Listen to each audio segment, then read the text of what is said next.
Ibu sekalian, kita masuk pada sesi 14 terkait dengan mendukung keluarga mengakses layanan untuk penanganan anak stunting. Untuk mengawali, kita akan melakukan diskusi tentang topik layanan penanganan anak stunting, ya ibu-ibu. Dan sebelum kita lanjutkan, saya ingin bertanya dulu, kira-kira apa yang telah dipelajari dari materi-materi sebelumnya? Silahkan. Oke Ibu. Bagus. Yang lainnya mungkin? Luar biasa, bagus. Baik, terima kasih ibu-ibu sudah menyimak pembelajaran di sesi-sesi sebelumnya, ya. Selanjutnya saya ingin bertanya kepada ibu-ibu sekalian, apakah ada kasus stunting di lingkungan sekitar ibu-ibu sekalian? Oke, tidak ada ya. Kalau misal pun ada ibu-ibu, anaknya mengalami stunting, kira-kira apa yang dilakukan? Baik, oke, terima kasih ya. Kemudian apa yang kira-kira dilakukan ya, masyarakat untuk mendukung keluarga yang mengalami anggotanya yang stunting? Oke, mungkin dari sisi sebelah kanan saya. Baik, terima kasih atas jawabannya. Dan ibu-ibu ini semua luar biasa. Ibu-ibu, apabila ada anak yang mengalami stunting, maka tugas keluarga adalah mengoptimalkan bantuan sosial.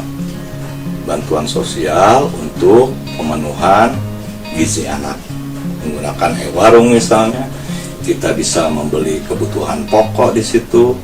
Ada yang mengandung karbohidrat, kemudian protein, dan juga kita bisa menggunakan banyak hal untuk meningkatkan gizi anak sehingga seimbang. Kemudian melakukan stimulasi yang secara rutin dilakukan ketika anak di usia emas sampai usia 6 tahun, seperti yang sudah kita pelajari. Kemudian keluarga dan masyarakat dapat menghubungi layanan-layanan yang ada di lingkungan sekitar kita. Oke, kemarin kita sudah diskusi dan membuat peta jenis sumber daya yang ada di lingkungan, ya. Kemarin itu oleh kelompok 3 sudah digambarkan terkait dengan potensi yang ada, dan bisa kita lihat ya, gambarnya masih tertempel di situ, petanya. Kira-kira dari gambar ini apa saja lembaga layanan yang ada di daerah ibu-ibu yang bisa dihubungi ketika ada anak yang stunting?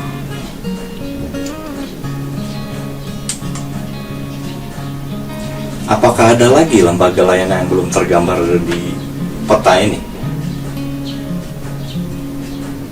Oke, baik. Karena memang peta ini hanya di sekitar RT ibu-ibu ya, waktu itu digambarkan. Baik, terima kasih.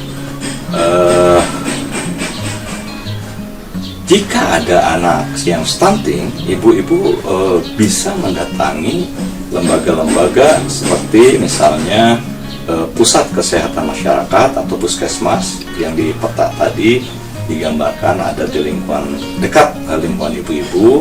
Kemudian juga ada posyandu yang dilakukan rutin sebulan sekali. Kemudian ada Puskesos SLRT yang tempatnya ada berdekatan dengan kantor desa. Kemudian dinas sosial, kalau dinas sosial biasanya ada di ibu kota kabupaten ya, lumayan jauh dari tempat kita. Kemudian e-warung, ya, ini yang menjual berbagai macam kebutuhan yang bisa dimanfaatkan untuk pemenuhan gizi anak. Selanjutnya juga kontak telepon ya yang mungkin bisa dihubungi di pelayanan sosial anak di 15000771 atau ke balai atau loka rehabilitasi sosial anak yang memerlukan perlindungan sosial khusus yang disebut dengan AMPK.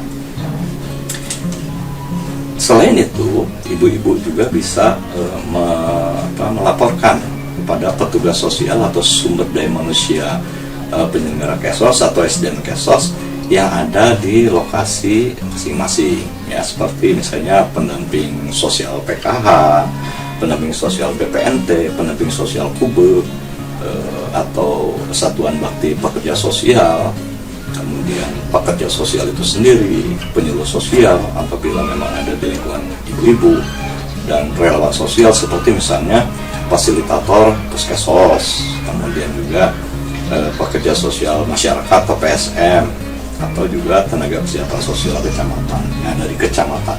Ya, kalau di kita kecamatannya Lembang ya.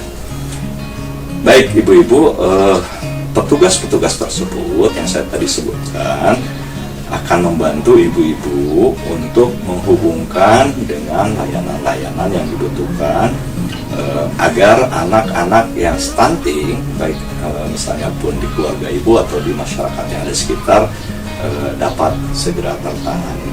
Sekian dari saya, terima kasih.